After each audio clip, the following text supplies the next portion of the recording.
सहारनपुर नाम का एक गांव था। वहाँ सोनिया और हरिया नाम के पति पत्नी रहते थे। हरिया कुछ काम धाम नहीं करता था, पूरा दिन गांव में इधर उधर मंडराता रहता था।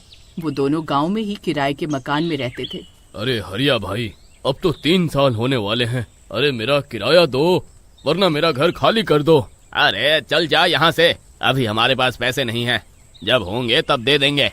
भाई साहब, हमें 2 महीने का समय दे दो, मैं पूरी मेहनत करके आपका सारा किराया दे दूंगी। पता नहीं मैं कहाँ फंस गया तुम लोगों को मकान किराए पर देकर। फिर इतना बोलकर मकान मालिक वहाँ से चला जाता है। उसी गांव में ही एक गरीब औरत भी रहती थी। उसके पास कोई घर नहीं था, इसलिए वो रोज रात को बरगद के पेड़ के नीचे ही सो जाया करती थी। वो अक्सर लोगों के घर रोज कटोरा लेकर भीख मांगा करती थी। गांव वाले भी उससे परेशान हो चुके थे। बहन जी, कुछ खाने को दे दो, मैं बहुत दिनों से भूखी हूँ। हाँ, रोज रोज आ जाती है, यहाँ खुद के खाने के लाले पड़े हुए, चल जा अभी, कल आना। फिर वो दूसरे दरवाजे पर जाती और वहाँ भी उसे यही सुनने को मिलता कि कल आना। वो अगले दिन फिर भीख मांगने जाती, फिर उसे यही सुनने को मिलता कल आना। फिर एक दिन उसने आना बंद कर दिया और अगले ही दिन उसकी लाश वहीं बरगद के पेड़ के नीचे मिलती है। उस दिन के बाद से उस गांव की किस्मत बदल गई और रोज रात को लोगों को गांव में काला साया घूमता हुआ दिखाई देने लगा। सभी का मानना था कि ये उस औरत का साया है। रात होने पर सब लोग अपनी खिड़की से उस साये को छुप छुप कर देखा करते। फिर एक दिन रात को दरवाजे पर दस्तक होती है। अरे, इतनी रात को कौन आ गया? अजी जाओ ना, देखो ना कौन है। अरे नहीं नहीं, मैं नहीं जाने वाला। रोज रात को बाहर वो काला साया घूमता है। अरे तो तुम जाओ। अजी आप इतने डरपोक निकलोगे, मैंने सोचा भी नहीं था। सीमा का पति रोज रात को 12 बजे फैक्ट्री से लौटता है, वो तो नहीं डरता, और एक आप हो। अरे चुप कर, मैं भी किसी से नहीं डरता।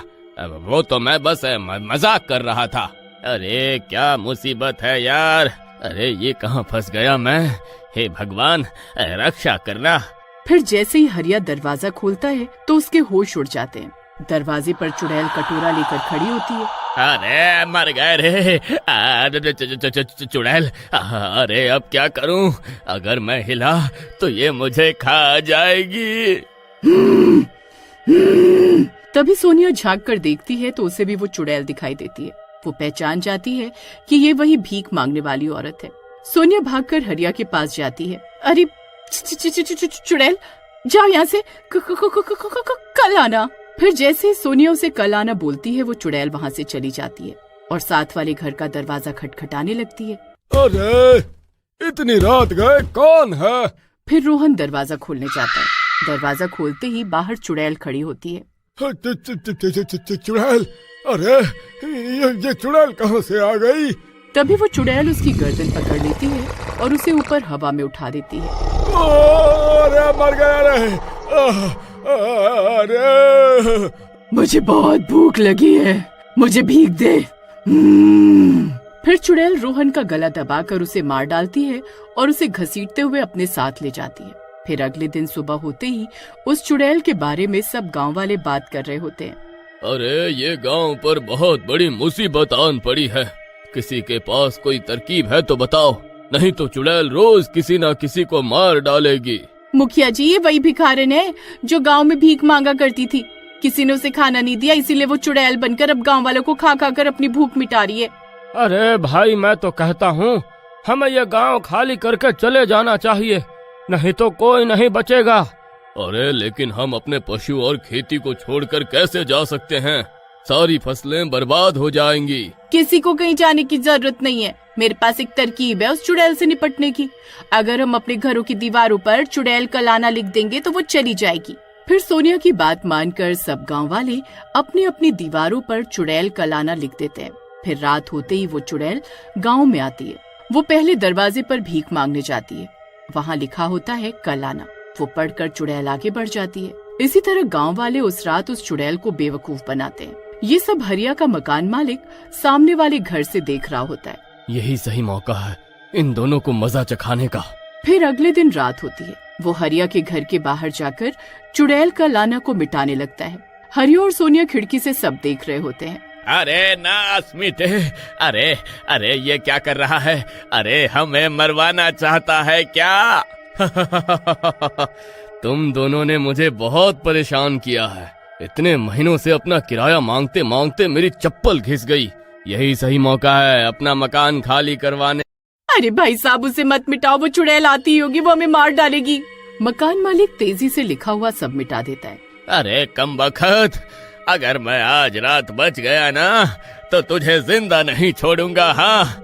तभी डरावनी डरावनी आवाजें आने लगती हैं। वो चुड़ैल आज रात फिर गांव में आती है। सब गांव वाले अपनी अपनी खिड़कियों से उस चुड़ैल को छुपकर देख रहे होते हैं। मैंने 2 दिनों से कुछ नहीं खाया है। तुम गांव वाले रोज बोलते हो कल आना कल आना, इसीलिए मैं आज आई हूँ अपनी भूख मिटाने। आज भूख मिटा कर ही जाऊंगी। अजी अब हमारा क्या होगा? सबके घर के आगे तो कल आना लिखा हुआ है सिवाय हमारे। तभी वो चुड़ैल एक एक करके सबके घरों के बाहर जाती है, लेकिन चुड़ैल कल आना देखकर आगे बढ़ जाती है और फिर हरिया का घर आता है। वहाँ दीवार पर कुछ नहीं लिखा होता। ये देखकर चुड़ैल दरवाजा पीटने लगती है। सोनिया और हरिया सोफे के पीछे छुप जाते हैं। अरे मर गए रे। अरे सोनिया, अरे अब क्या करे, कमबख्त चुड़ैल तो हमारे घर आ गई। चुपचाप रहो जी, ज्यादा आवाज मत करो, उसने सुन लिया तो हम नहीं बचेंगे। खोलो दरवाजा खोलो, मैं बहुत दिनों से भूखी हूँ। आज अपनी भूख इसी घर से मिटा कर जाऊंगी। अरे मकान मालिक, तेरा नास मिटे। अरे अपने किराए के चक्कर में तू आज हमें मरवा कर ही छोड़ेगा। फिर चुड़ैल दरवाजा जोर जोर से पीटने लगती है। दरवाजा अब कमजोर हो चुका था और टूटने ही वाला था। मकान मालिक सामने वाले घर से ये सब देखकर खुश हो रहा था। अरे वाह वाह, आज तो मजा आ गया। जो मकान मैं इतने सालों से खाली नहीं करवा पा रहा था, आज वो काम ये चुड़ैल कर देगी। तभी वो चुड़ैल दरवाजा तोड़कर अंदर घुस जाती है। सोनिया और हरिया उसे देखकर इधर उधर भागने लगते हैं। अरे भागो रे। अरे ये भूखी चुड़ैल तो हमें जिंदा खाने पे उतारू है। अरे गाँव वालों, हमें बचाओ। फिर वो दोनों पीछे के रास्ते से घर के बाहर निकल जाते हैं। चुड़ैल भी उनका पीछा करने लगती है। फिर वो दोनों भागते भागते मकान मालिक के घर के आगे पहुंच जाते हैं। अरे ये दोनों कमबख्त बच कैसे गए? तभी हरिया मकान मालिक की दीवार पर लिखा चुड़ैल कल आना मिटाने लगता है। अरे कमबख्त, अरे ये क्या कर रहा है? अरे नास मिटे, मत मिटा उसे। अरे वो चुड़ैल मुझे खा जाएगी। अरे रुक जा भाई, मैं तेरा सारा किराया माफ कर दूंगा। अरे रुक जा हरिया भाई। लेकिन हरिया उसकी एक नहीं सुनता और दीवार पर लिखा हुआ मिटा देता है और वहाँ से भाग जाता है। तभी वो चुड़ैल मकान मालिक के घर के बाहर पहुँच जाती है। दीवार पर अब कुछ नहीं लिखा होता, सब मिट चुका होता है, इसलिए चुड़ैल उसका दरवाजा पीटने लगती है। फिर वो मकान मालिक भी पीछे के दरवाजे से भाग जाता है। भूख ना मिटने पर चुड़ैल उसका घर तहस नहस कर देती है।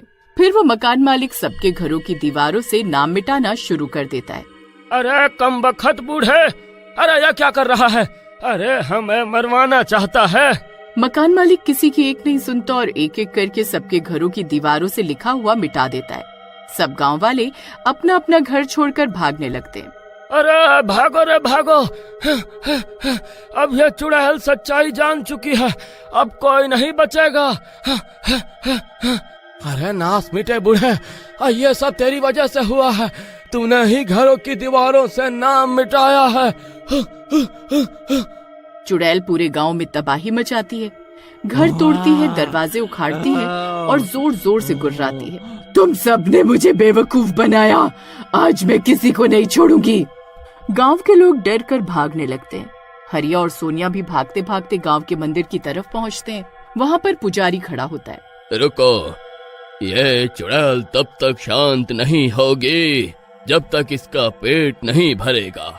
इसे वही मिलेगा जो इसे चाहिए था, भोजन। पुजारी पूरा गांव इकट्ठा करता है। सब डरते हुए अपनी अपनी रोटियां, अनाज और दाल लाकर बरगद के पेड़ के नीचे रख देते हैं। रात होते ही चुड़ैल आती है, गुस्से से आग बबूला। जैसे ही वो खाना देखती है, उसकी आंखों में आंसू आ जाते हैं।